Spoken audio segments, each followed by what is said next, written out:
Hi, I'm Mary, and this is another magical math moment. We're going to be looking at function transformations, specifically what's happening with a, which is always going to be that coefficient out in front of your variable or your grouping symbol. So let's talk just a little about what's going on here. So with reflections, if a is positive, we know it's going to appear like normal. If it's something like a quadratic, it's going to open up. If it's like a line, it's going to be increasing. And if it's absolute value, it'll also be opening up like the quadratic. If a is less than 0, it's reflecting over the x-axis. Reflects over the x-axis. Okay.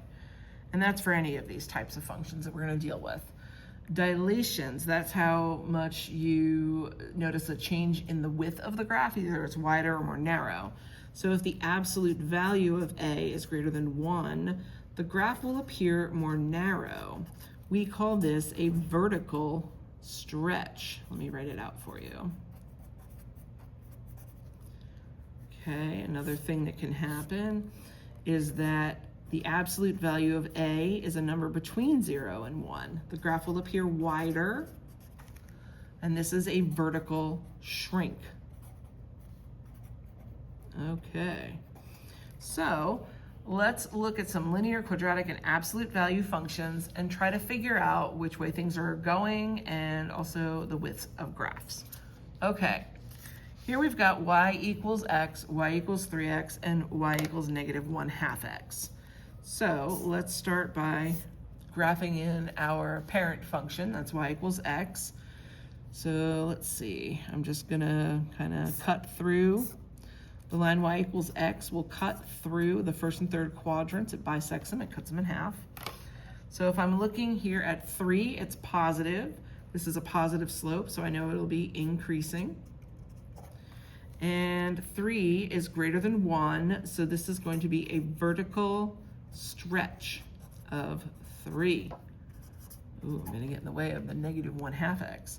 So from the origin, I'm going up 1, 2, 3, over 1, and there's my function.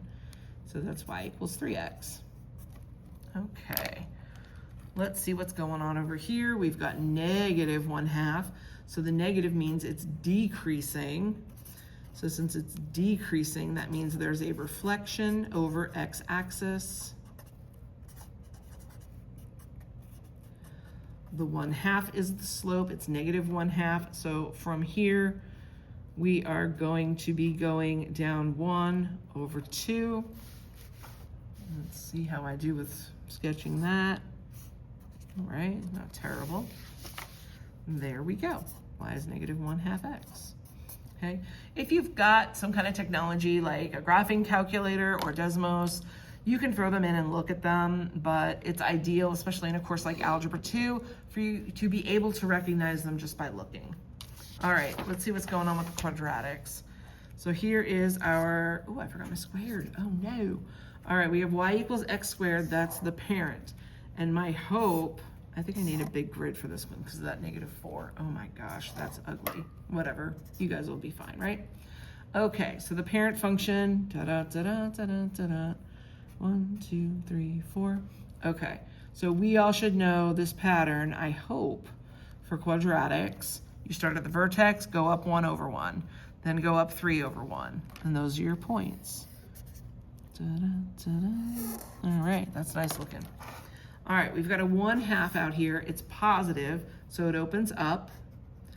1/2 is less than 1, so this is going to be a vertical shrink of 1/2. Okay, so what that means, a lot of people look at this and they're like, oh, it's a slope. It's not when it's quadratic, it's weird. So think about your pattern. Normally we're going up 1, then the next one's up 3. So what you're gonna do here is multiply these pattern numbers by the 1/2. So 1 times 1/2 is 1/2. So that means I'm going up 1/2 and over 1. So somewhere around there. If I'm going up 3, I'm really doing 3 times 1/2, which is 3 halves. Hopefully you all remember that's 1.5. So from this point, I'm going up 1.5 over 1. Hopefully I end up there. Oh wait, I don't need to be on there. I'm so sorry, what am I doing? It should be over here. It shouldn't be on there. Let's get rid of that because that's gonna confuse people. All right, there we go. It never happened. Gosh, that looks funny. Okay. Symmetry is going to help us by knowing that we're going to be over here as well. And we can draw our graph like so. Ooh, that was bad. You get the idea. All right, so it's wider because of the vertical shrink. I will tell you, if you want to memorize for a special pattern, if you've got an A value of 1/2, you're going to end up at the point 2, 2. And then likewise, the symmetry over here, negative 2, 2. So tuck that in the back of your mind. It's not going up 1 over 2. Please be careful. All right, let's look at -4. The negative is going to reflect this thing, so it's going to reflect, oh my gosh, reflects over the x-axis. So that means this graph is going to be opening down. The 4 is greater than 1. Remember, we take the absolute value. So the absolute value of -4 is 4. 4 is greater than 1.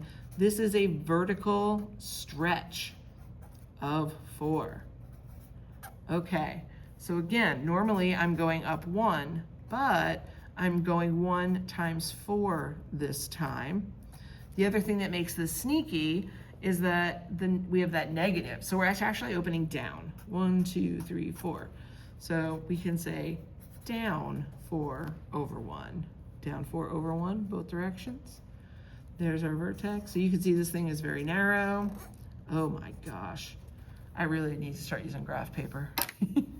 All right, finally, the absolute value functions. Let's see what's going on here. Absolute value is kind of nice. It's the V-shaped graphs. I think we're going to be flipping around. 1, 2, 1, 2, 3. We'll go 3 here. We'll do -2. And we'll go up 3. Okay, so in the parent function, I don't know why I just threw that. We're bisecting the first and second quadrants. Hopefully the points line up.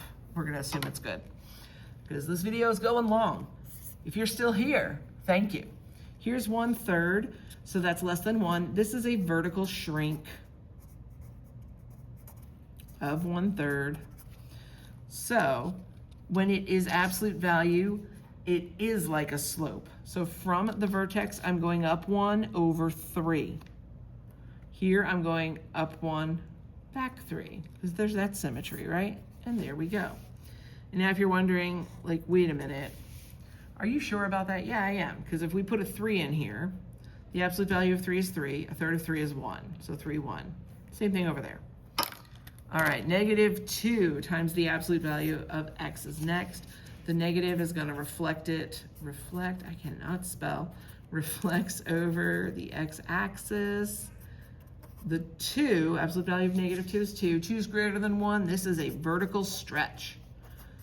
So vertical stretch, of 2.